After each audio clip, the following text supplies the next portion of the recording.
Hello friends, welcome to another video on unit segmentation. In this video, we are going to use the 2018 Data Science Bold dataset for cell nuclei segmentation. Here in this video, we are going to automate the process of nucleus identification, which allow for more efficient drug testing, shortening the 10-year it takes for each new drug to come to market.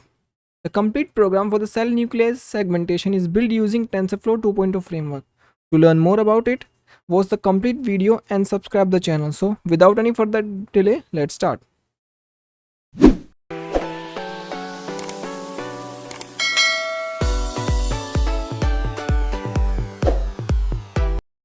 So here is our atom text editor and we have 4 Python file here. So first of all, we'll start by taking a look at the dataset.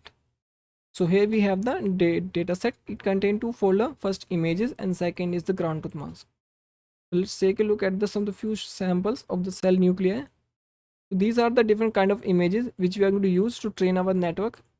And the second folder, the mask folder, contain their respective annotated nuclei segmentation. These white pages basically indicate the nuclei. So we are going to use the unit architecture to segment the cell nuclei. Okay, so now we have take a look at that dataset and it contains 670 images. Okay, so within these 670 images, we are going to split into the training, validation, and testing set. Then we're going to train it. So now let's start with the training file. And within this training file, we are first going to start with the data pre-processing part. So first, let's import all the things which we require. And I'm going to directly paste them here from another file. We also have a metric.py file which contain the code for IOU, the dice coefficient, and the dice loss. Okay, so now we have imported. Now let's write some global parameter, that is height and width.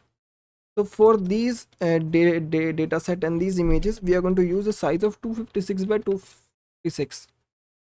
Okay, now I'm going to create another function called create_dir. This is basically a simple function which is used to create a directory if that does not exist. It take the path. Okay, now first we're going to check if that path exists or not. If not,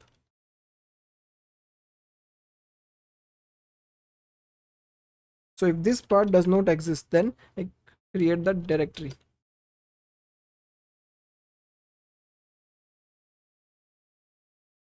Okay, so this function is completed now. Let's go for another function called shuffling. Shuffling basically takes the images and mask and shuffle them. Okay, so it randomly shuffle the images and mask. Shuffling x comma y. So x here represent the list of images path and y represent the list of mask path. X comma y is equals to shuffle. So this shuffle function came from the sklearn.util library. Okay, and inside the shuffle we're gonna give it x and y, and another parameter is there which is called random state. This random state is basically to make sure that every time we run the program we have same shuffling. Okay, we have same randomness. Okay, now we start with the main function.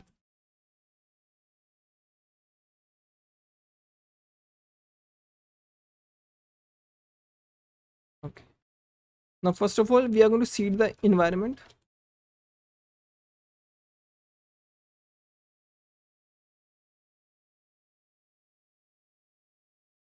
Okay, so next we're going to seed the randomness from the TensorFlow framework.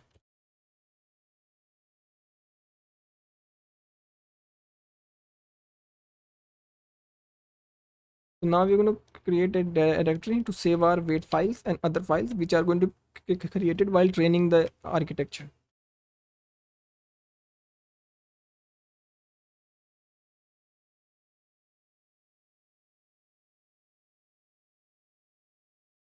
Create dir, and we're going to call this folder files. So if this folder files does not exist, then the function makes sure that it is created. Next, let's specify some hyperparameters.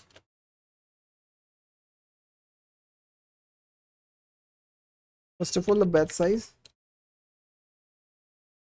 Now let's set it to 8 now, and we're going to check it while training if that fits or not. Learning rate 1e minus 4. Okay, so this basically 1e minus 4 is like 0.001. 3 zeros and a 1. Next is number of epoch we want to train. Let's set it to 10 because for this demonstration I cannot train it in much larger epochs because it would take time and I don't have so much resources to train it. So you can also support this video and subscribe the channel. So if you want, I can have much more system, much bigger system, and I can train model.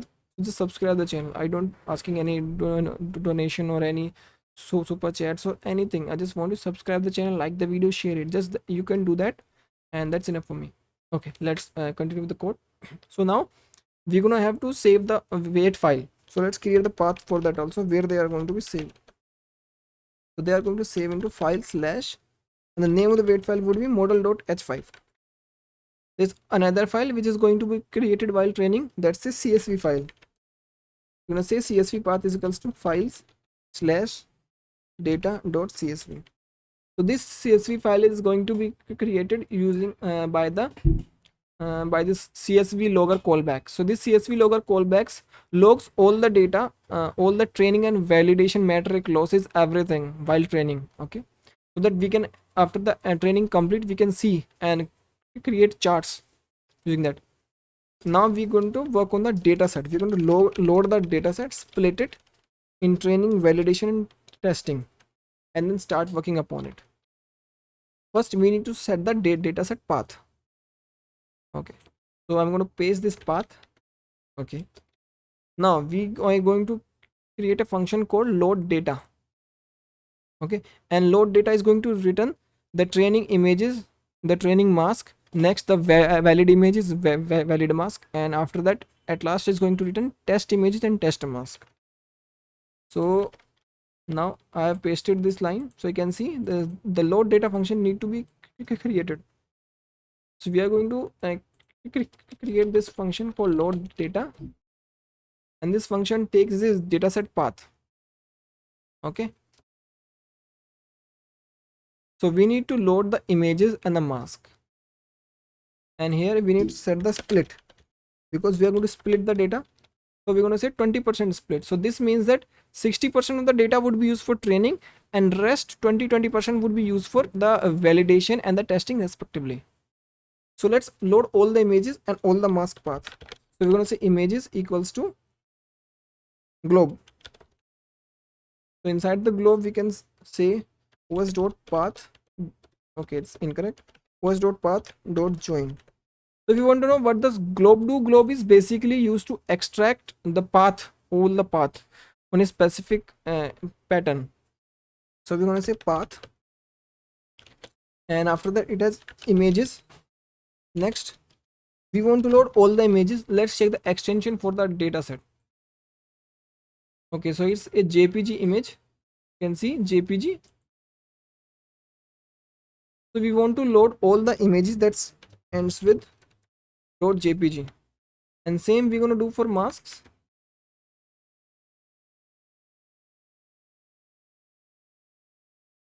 Okay, it's okay, instead of images we're going to write mask here, and I believe inside mask we also have the JPG extension, but still we're going to confirm it. So it also is, it's a JPG image .jpg. So here JPG is correct, and we're going to say masks. Okay, now after the globe we're going to sort the data. For that we're going to use the sorted function. So this basically arrange all the images path in a sequence so that they can match their respective images and mask. So this basically means that we have two lists, images and mask. At index 0 there should be an image, and for at the index 0 of the mask there should be appropriate mask should be there. So that's what I'm saying. So just it's like that, if this is the image at index 0 with this name. So its respective mask should be there at the mask at index 0. Okay, so we have loaded all the images in mask. Now we're going to calculate the test size, the size for the split, or you can say split size, integer. Okay, because it should be an integer, it cannot be a float like 2.5, because the image is either going to be 2 or 3, so that's why it's an integer. Length of images into split size. Okay, so this is the size. Now we're going to start splitting, and for splitting we're going to use the train test split function for the sklearn. First we're going to give it images, we're going to specify the test size. Test size we have already specified in the size variable. Next is random state, and random state is always 42, and it return the train x and the valid x. So now here we have splitted the images list into two different lists. One contain the training data. Here the training data is 80% and this is 20%. Okay, and again we're going to copy this, and this time we're going to do this for mask, and for mask we're going to call them train y and valid y, and instead of images we're going to paste mask list here, and everything remains the same. So now we have 20% validation data and 80% training data. Now we need to extract the remaining, the test data from the training x and train y. So we have copied it. So here instead of images we're going to write train x, and instead of mask train y, because now the train x train y contain 80% data and we need to extract rest 20% data from it. And instead of valid we're going to write test x and test y. Okay, now we're going to return these training, validation and testing data set. Okay, so we are done with this part, and now we're going to print and run this. We're going to run this program and see how many images are there in training, validation and testing. So you can see in these three lines we have training, train, valid and test, and checking the length of images and mask.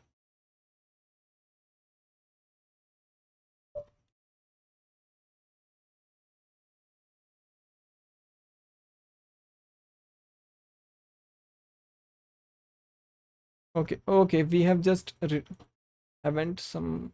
Okay, this work need to be done. The model we haven't built the build unit. I have already just copy pasted directly. So don't worry about it. We're gonna after the data set is complete, we're gonna start with that. Okay, okay. The spelling mistake is there. That's corrected. The name is data path, and I've written the path here. So we're gonna rename the dataset path to path only.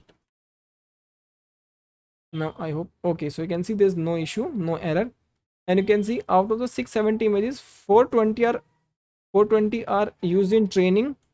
Rest 134 are used for validation, and 134 are again used in testing. Okay, so this is a 60 by 20 by 20 split. Okay, so now the dataset part is complete.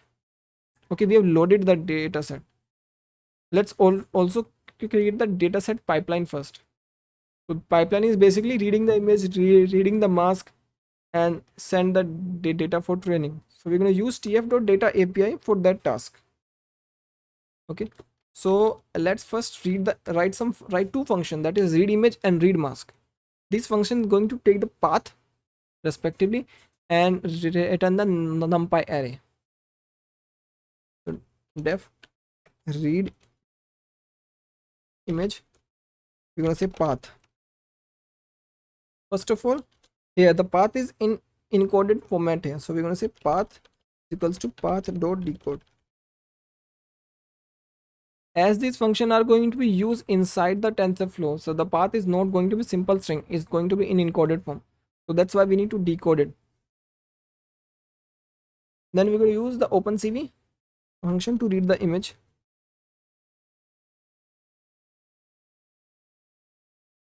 And the image is going to be read as RGB image, so we're going to say cv2.imRead color. Next we're going to resize it,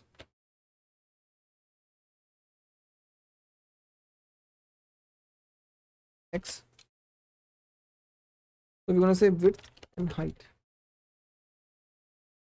Then we're going to normalize its pixel. Now the pixel value are between 0 to 255. Having such large value makes it difficult for the model to converge. Having large value means we have large loss, large work we have to do, large epochs we have to run. The number of epochs would be much higher. So we're going to normalize these pixels between the range of 0 and 1. So we're going to do that by dividing it by maximum pixel value, that is 255. Okay, now we're going to convert into float 32.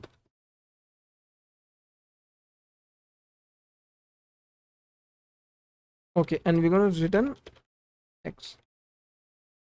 Again, we're going to create a function to read the mask.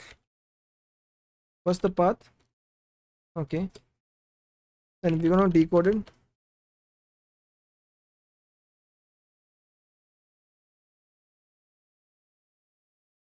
Next, so the mask is going to be read as a grayscale image, not as a RGB image. Function would be same, just one parameter is going to be different.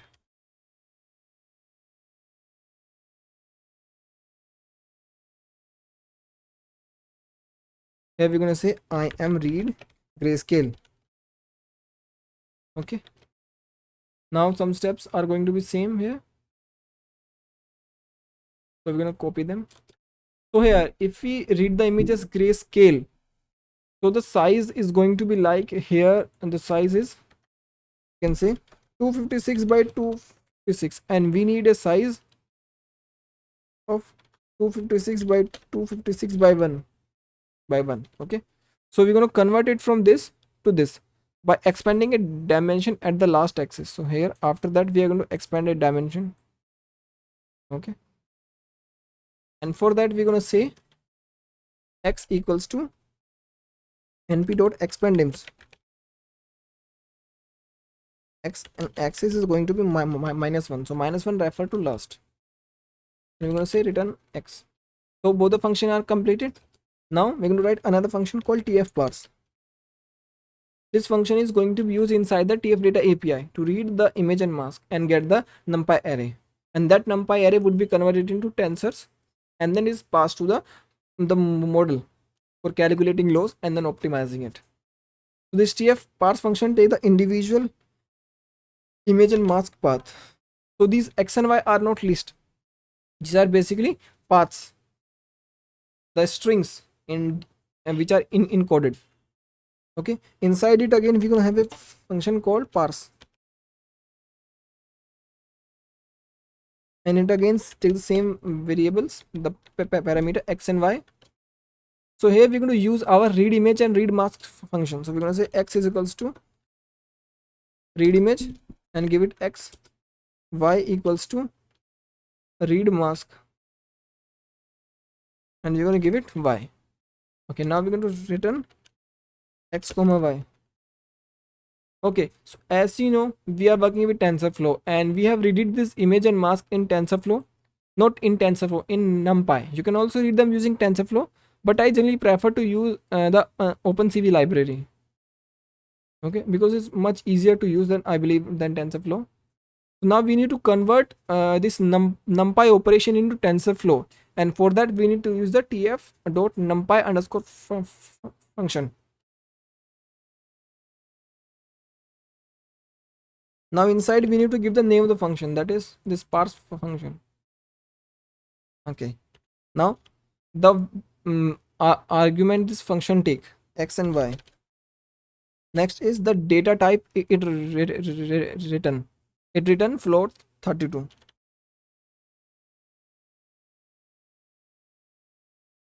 And so it's going to return x and y again, but in tensors, as a tensor. We need to set the shape for these tensors. We're going to say set underscore shape, and we're going to say height comma width by 3, because image is read it as RGB image, which basically have 3 set of channels. First is red, then green, and blue, and the mask is read it as grayscale, so it has 1 channel. And here we're going to return x and y. Okay, now comes the the last function for this dataset API, and which is the main function. We're gonna call it tf underscore dataset, and it take a list of images and mask path. Batch equals to 8. So we're gonna say dataset equals to tf dot data dot dataset, then from tensor slices, and inside this tensor slice we need to provide the x and y.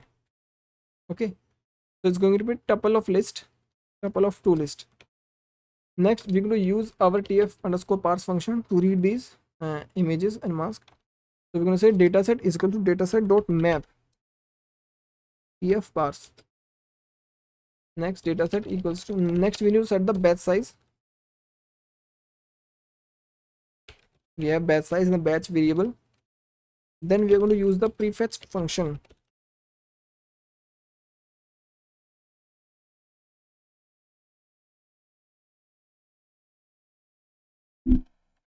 And we're going to set it value to 10. Then we're going to return the dataset variable.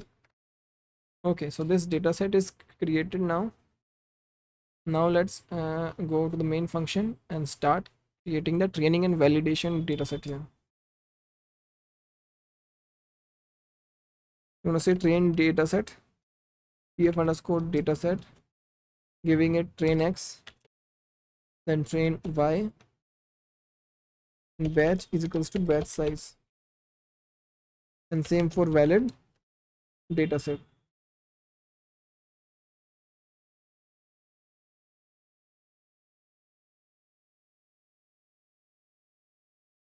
Valid x, valid y, batch equals to batch size.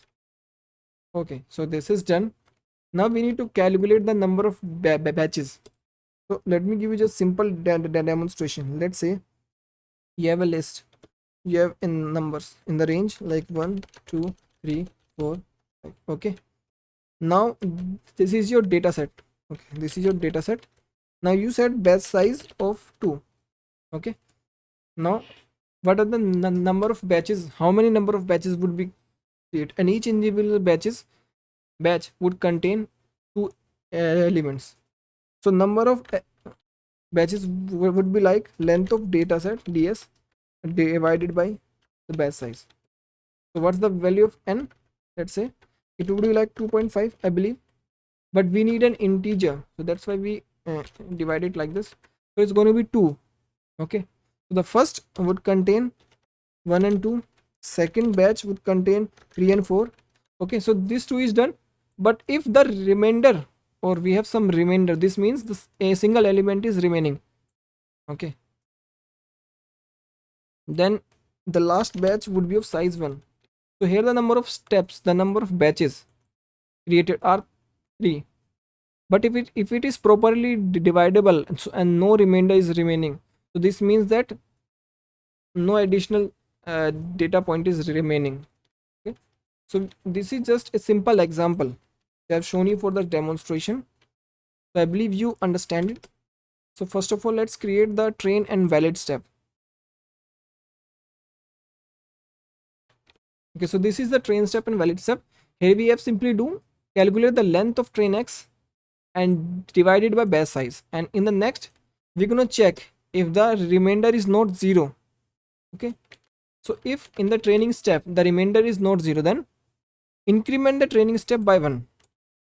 As we know, this last data point is remaining in this case, so we have to increment it by 1, because the last batch size would not be of like size 2, because data is not there, 2 elements are not there, so that's why it only comes with 1 element. So here in this case also something, if it is not equals to 0, this means remainder is there, so some many elements less than 8 would be remaining. And same we're going to do for the validation, valid steps. Okay, so now let's do one thing, let's check the training and validation first. I'm going to say for x comma y in train data set, we're going to print the shape for the x and y, and we're going to break it here. We just need to check their shape. So here I predict shape of X. Let's me predict first would be base size 8, height 256 by 256, and number of channel 3. Okay, and the for mask is like base size 8, height 256 by 256, and number of channel 1. Okay, so let's run it and check is that correct, or we can also check for some issue. So there's no issue, and you can see this is the size I have predicted. Let's now change it to valid.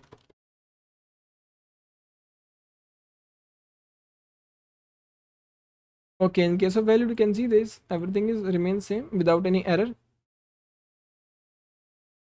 Okay, now we'll start building our model, and for model we are using the unit architecture. So let's start building the unit architecture. So these are all the functions and the layers which we require. So let's me just show you a simple diagram for the unit architecture. So just let me open the original unit paper. Okay, so we're gonna see the diagram, and just I already know what the diagram is and what it need. I have built many videos around it, so I don't have any problem, but it's just for your visualization, for your easiness. We're going to again look at the architecture. Or if you already know about unit architecture, you can skip the part to training. Okay, so this is the original unit, this is the original unit architecture. This is the block diagram. So here you can see, and below there is the here. Oh, this is the network architecture. Okay, I already have a video on unit architecture implementation in detail. You can go through that video and check the I button or the description for that video. You can find that easily, and that's really great video. Okay, so go through it, you can check it. I also have other videos where we have used unit with pre-trained encoder, like a pre-trained ResNet 50, where pre-trained basically means that that network is already trained on a bigger set of data set like ImageNet. Okay, so now let's go through the architecture. You can see it consists of contracting the left side, the encoder part, expansive the right side, or basically the decoder part. Okay, the contract path follows a typical architecture of convolution net. It consists of repeated application of two 3 by 3 convolution, each followed by ReLU. So at the time of this paper, it uses 3 by 3 convolution and then ReLU. But now we have much layer introduced like batch normalization. So we're going to add batch normalization in between the convolution and ReLU. And after that, 2 by 2 max pooling. So let's now start coding this block. So we're going to say con block. It take the inputs and the number of filters.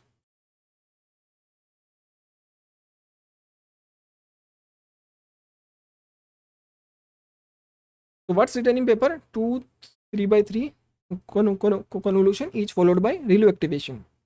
Okay, so we're going to say x is equals to con 2d num filters, then a 3 by 3 kernel size padding. So in that paper they have used unpadded, but here we can use padding is equal to same, because padding same, specifying padding equals to same, just easy are things. It is easy for us to manage the shapes.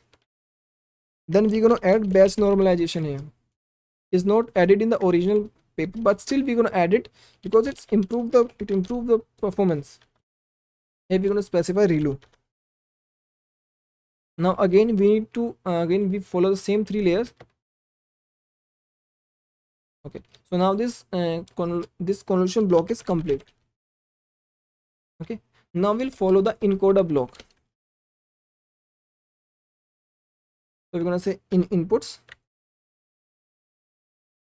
Input basically mean previous layer input feature map. It can be an original RGB image or a feature from a output of a ReLU activation layer. Okay, next is number of filters. So encoder is basically the output of convolution block.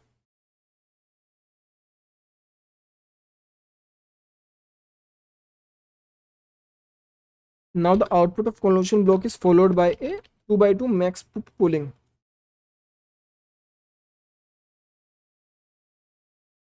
So now we also have skip connection. Let's go through the skip connection. Okay, so you can see here we have 4 skip connection. So the output of the convolution block act as a skip connection. Here this downward arrow indicate the 2 by 2 pooling operation. You can see max pooling 2 by 2. So the output of the convolution block, the cone block, okay, act as the skip connection. So we can say here this is skip connection and this is pooling. So we're going to return both S and P. Okay, now we're going to follow the decoder block. We take the inputs, skip connection feature maps. So we're going to say skip features and number of filters. Now let's again go to the paper. Okay, for each step in the expensive path, that is decoding the decoder path, the decoder network consists of an upsampling of feature map followed by 2 by 2 convolution. Here it is in the bracket up convolution. So up convolution basically means the transpose convolution that halves the number of feature channels. So here feature channel are also reduced by half. If the initial input feature maps, if the initial input number of filters are like 512, it reduced to 256. And then this this what we call the transpose convolution followed by the concatenation with skip connections and then the convolution block. So let's do it. So x equals to transpose convolution.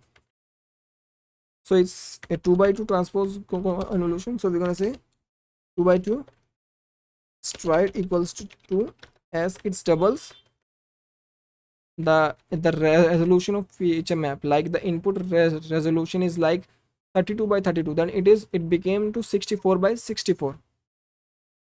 And here we are going to say padding equals to same. Input is inputs, then follows the concatenation. And now we're going to concatenate the x, the output of the transpose convolution, and the skip features. Next it is followed by convolution block, x and the number of filters, and we're going to return x. Okay, so these both we have encoder block and the decoder block.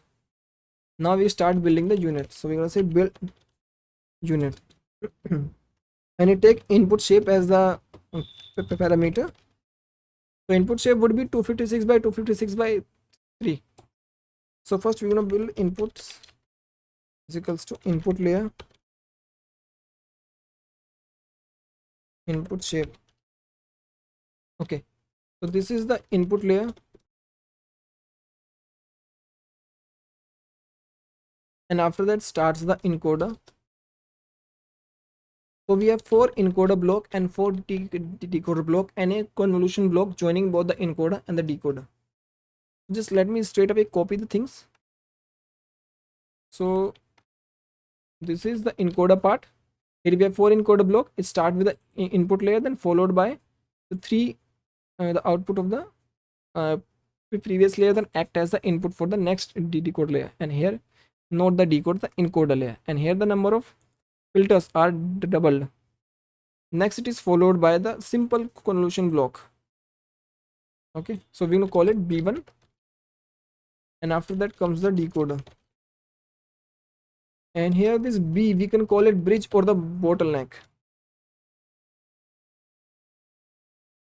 Bottleneck is basically like which is very thin. So here the resolution of feature map are very least, very minimum as compared to the encoder other the size of the other encoder outputs. Next come the decoder. Okay, so in the decoder the feature maps are upsampled in increase in resolution, then skip connection are added, and the number of filters are decreased by half. So you can see the number of filters start from 512, then decrease by 2, then 256, 128, then 64. Okay, now we have the output layer. We're going to say outputs equals to on 2D. Number of output channel would be 1 because we are working on binary segmentation, and a 1 by 1 convolution is going to be used. Padding is going to be same and activation is going to be sigmoid, because sigmoid activation function returns a value between 0 and 1, and our mask are also having a value between 0 and 1, so it's basically matching, so calculation of loss would be much easier. Now we have both the input and the output layer. We're going to create a model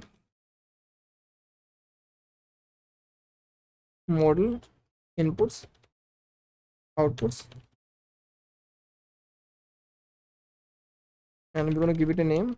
I'm going to call it unit to return the model. Okay, just before that, let me just check it.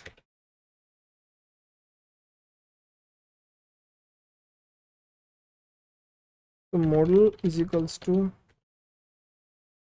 build unit, and shape is 256 by 256 by 3. Let's call it summary. Okay, now let's call this function, and we're also going to check for any error or anything. Okay, so you can see it works successfully without any issue. So input shape is 256, passes through all the encoder, then bridge. So size of bridge is like 16 by 16. You can see none of the size is like 16 by 16 in the encoder. It's much greater than that, and in the decode it's also much greater than that. So this is like the bridge part where we have 16 by 16. Then it passes through the decoder, and at last at the output layer we have again the same size feature map with output number class 1, and here are the number of parameter. These are the total number of parameter. These are number of trainable, and here we have 11,776 non-trainable parameter, and these non-trainable parameter basically came from the batch normalization. Okay, so the architecture is also ready now. Let's call this architecture and run the training. Okay, so we have architecture ready. Now let's start building it, and we're going to say model is equals to build unit, and we're going to provide height, width, and the number of channel as 3. So we need some metrics. Let's build a class called metrics. We're going to need them while compiling the model. We're going to say dice coefficient, IOU, then recall, then precision. Okay, now we're going to compile the model. So loss, we're going to use binary cross entropy for calculating the loss. So the metric .py file has a dice loss also. You can try with that dice loss, and if you find any improvement, or you can combine both the dice loss and the binary cross entropy. If you find any improvement, just comment below. You can also comment your GitHub repository. I can check it out and feature it in the next video. So let's go back to our train file. So we have the loss as binary cross entropy. Then we need optimizer. Optimizer is going to be Adam with 1e minus 4 as learning rate. Then we have matrix. Okay, we have compiled the model. Now we need some callbacks. These callbacks would basically help us while training to maintain something. So here we have 4 callbacks. First is model checkpoint. It is basically used to save the wait file. Next is reduce error on plateau. It is used to reduce the learning rate when required. Next it is CSV logger. It is used to log all the training and validation matrices like loss and various other matrices like dice, IUU, recall, precision while training. The next is early stopping. It is basically used to stop the training. As we can see, the at some point of time there is no improvement. We are just using our hardware, just that only, without any point. So we need to stop the program at that point, otherwise it will start overfitting. So this callback is used for that part only. Now we need to call our model.fit function.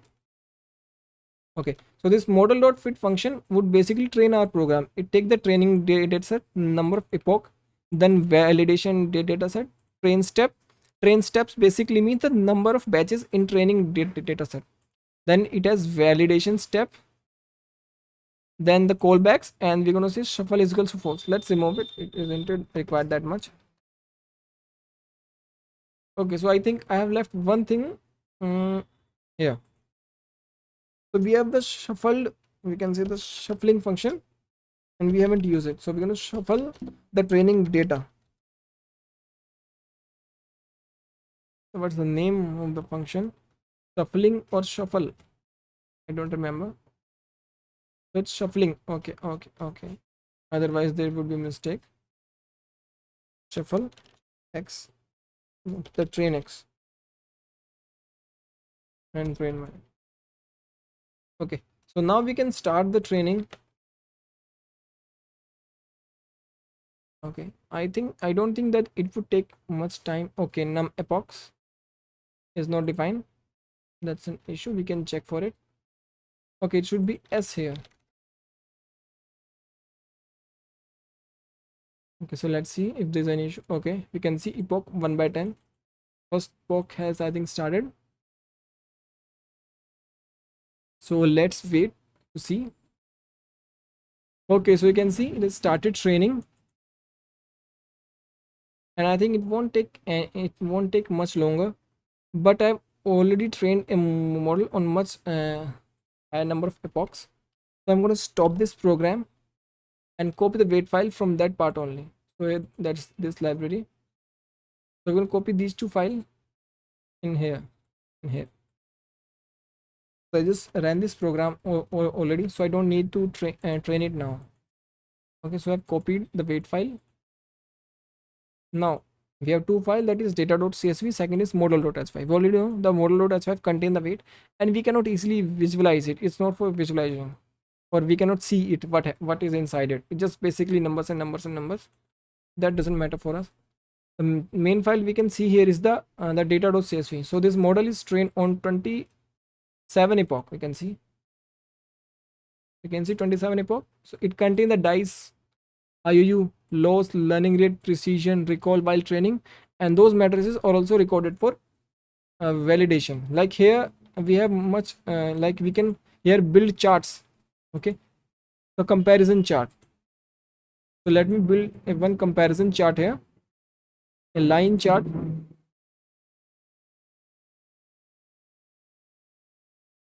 So that we can easily visualize. Okay, so you can see in the blue line we have the training loss, and in the orange line we have the validation loss. So you can see at the last, the 27 epoch, they are nearly same. Okay, so that's how you can visualize. You can also visualize various other matrices, but I think that's enough for now. We can move on to the evaluation part of this video. Okay, so now the training is done, everything is done. We have scores for the training and the validation. Now how are we going to evaluate that data set? Okay, so for evaluation, which is basically the most important part, because if you don't evaluate your model or test the model, then how are you going to check its performance? Okay, so for evaluation we are going to write some other program. So these are the libraries which we require, and here we have the numpy to read for the basic computations, the array, the numpy array, and we have cb2 to read the test images and mask. Then we need pandas to save some data in a csv format. Then we have glob to extract the images.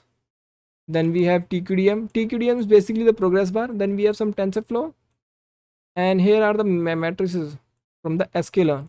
We are going to calculate the accuracy score, f1, Jaccard, precision, and recall. Okay, and here are the matrices which we have used. We haven't used the dice loss, we can remove it. We have used the dice coefficient IOU, and here's the data from the load, is the load data from the train.py library.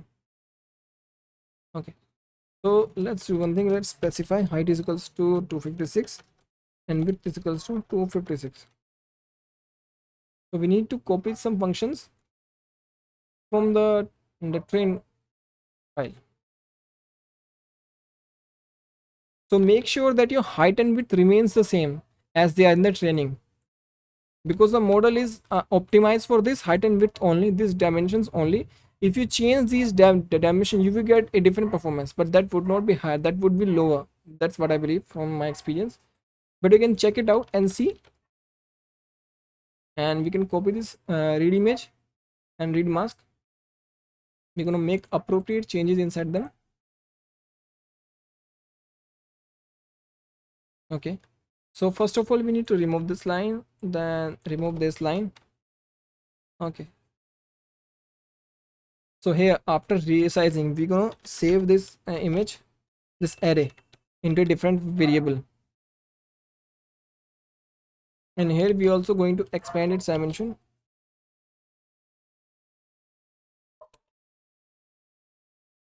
Okay, expand dims x on the axis 0 at the starting.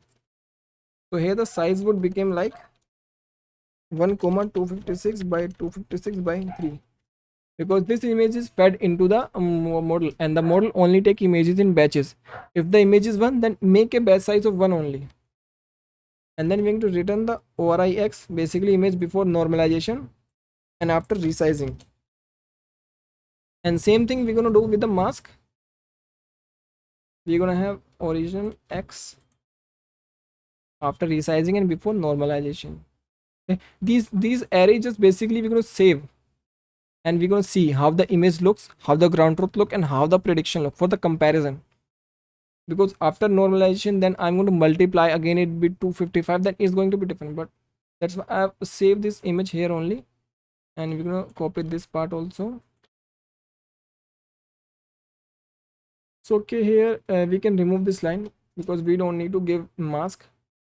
And here instead of float 32 we can say integer 32. We can say x is equals to x greater than 0.5 and in 32. Okay, so now let's start working on the main function.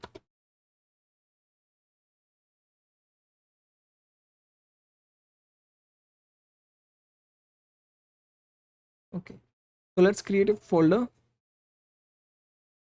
create dir for saving the results. Then we need to load the model.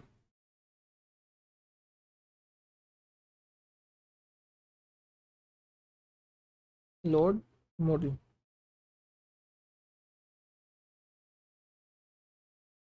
Okay, so we have used some function outside the TensorFlow, so we need to call them inside this custom object scope, and then we need to load the model, and this is the path for the weight file. So after this we're going to check for the model summary to make sure that model is loaded properly.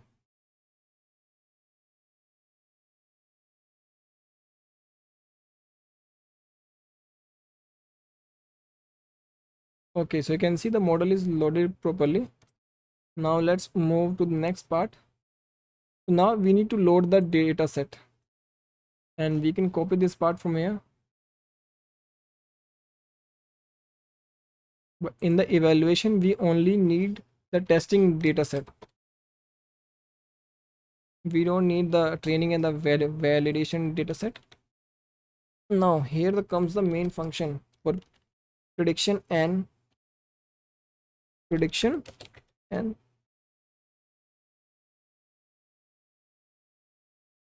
metric calculation, metric values.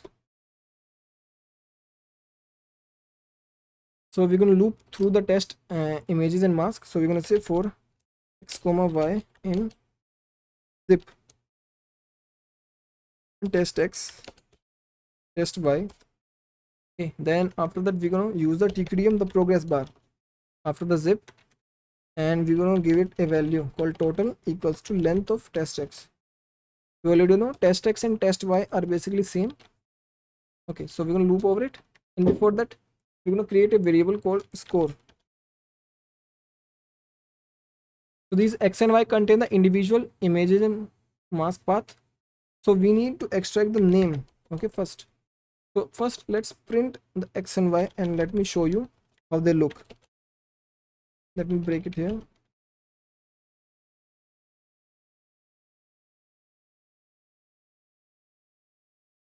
So you can see the path, and we need to extract this name.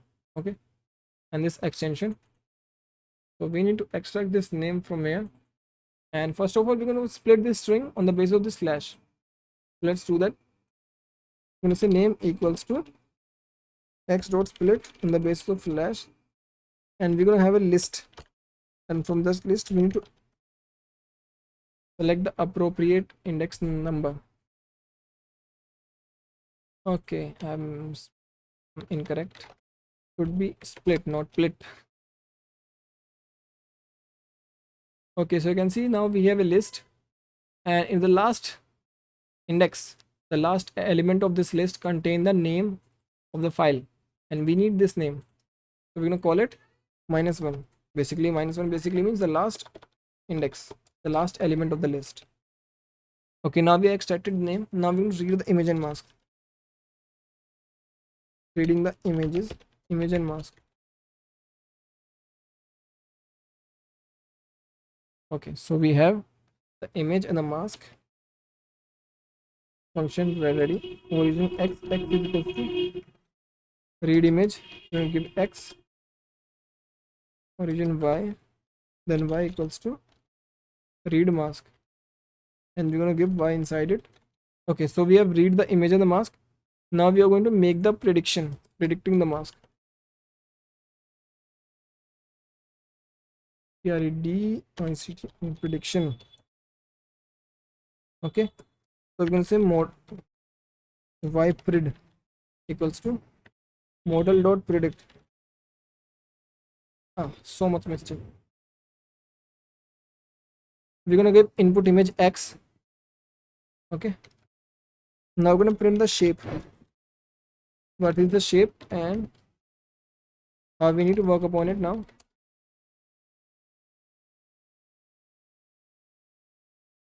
So you can see the progress bar. Okay, so that's the shape of the mask, and so it's a batch size of 1 because input is also a batch size of 1, so output mask would be batch size of 1 only. So we're going to extract the first element. So now we're going to say ypred equals to np dot squeeze ypred on the axis -1, the last axis. Okay,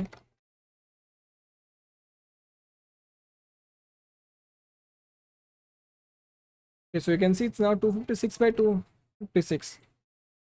Okay, so till here the value of the ypred basically in the range of 0 and 1. They are not 0 or 1. So for proper thing you need to convert them to 0 or 1. So let's first we're going to visualize them in the form of 0 and between 0 and 1, and then we're going to see the difference between 0 and 1. Maybe you confuses. So if I let's apply threshold here 0.5. So the values which are greater than 0.5 became 1, and less or less became 0. Okay, so we are not going to apply it here now. So now we're going to create a function to save the original image, original mask, and the predicted mask. So before that, we're going to save path. So it's going to save in results slash the name. What is an okay? Yeah, it's the name. Okay, now we're going to save result. So this is the function. It's going to take original image overi x, overi y, ypred, and then save path. Okay, now we're going to build this function.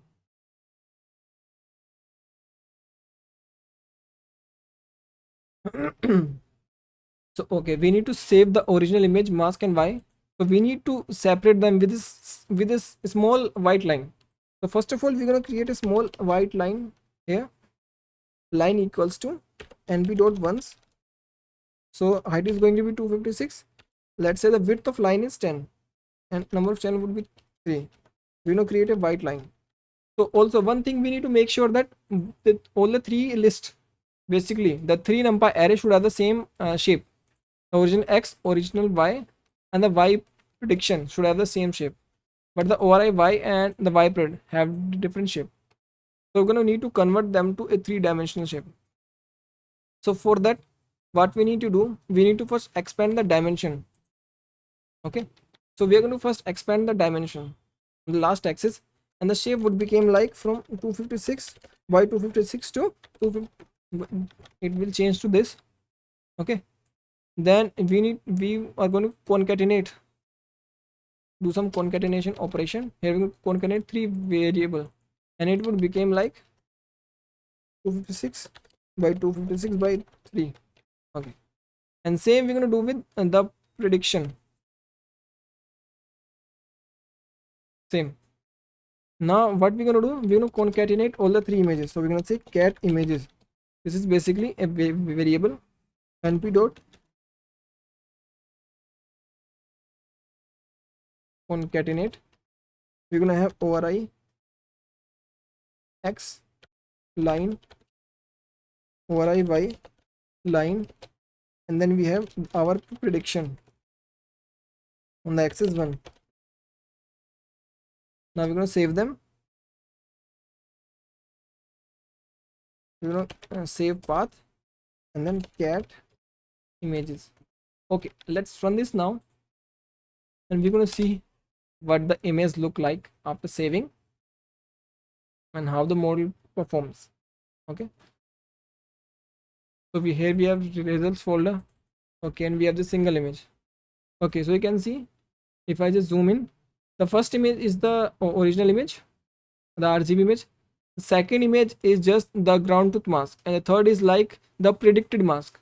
Okay, so you can see the predicted mask is now like a soft attention. It's like soft mask. It's now the hard mask basically. Okay, so I'm going to just make it a hard mask, make some changes in it, and then you will see the difference. Okay, so here I'm going to say greater than 0.5. So this is the threshold value, and here I'm going to make it from a float 32 to integer 32.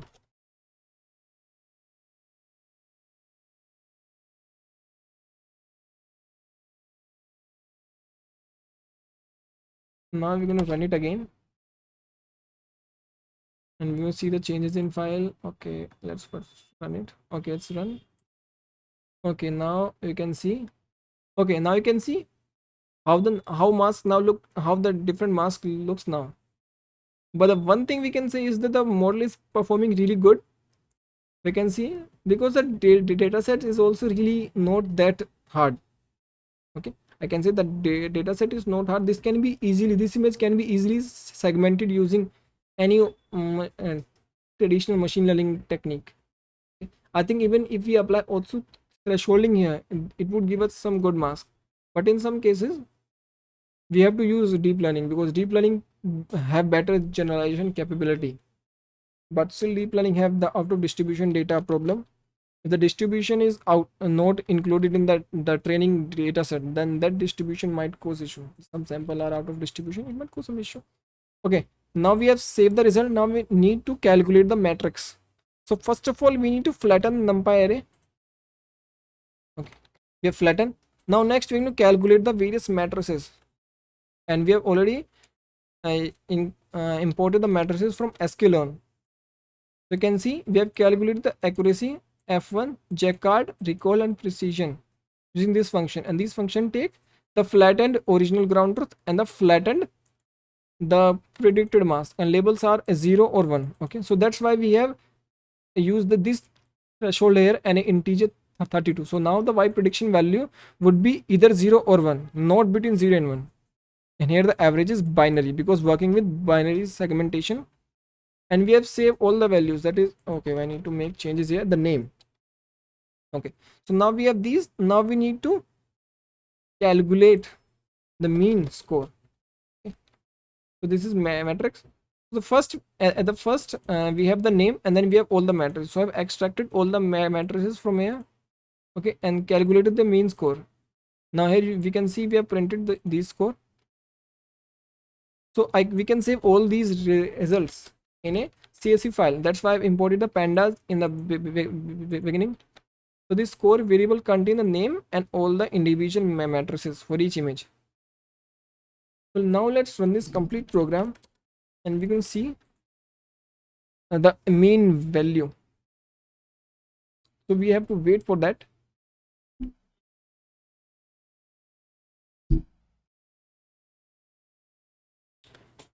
I hope you really get some good content and you enjoyed it. So if you reach this part of the video, make sure that you like the video and subscribe the channel.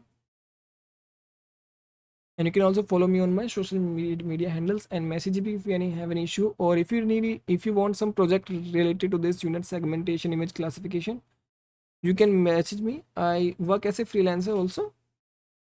So now here we can see the average matrix score, okay, over the 134 images. So accuracy is like 96, which is, I can say, really good. F1 is 88, really good. Jacquard is 80, recall 87, and precision 90. So you can see the model is performing really well. These are really good score. And here you can see some samples. You can see model is performing well on different type of images.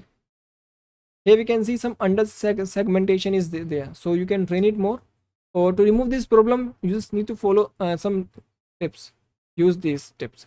So first of all, the thing is that you can train it on more epochs. Okay, I have trained it on 26. You can train it to 50, 100 or anything.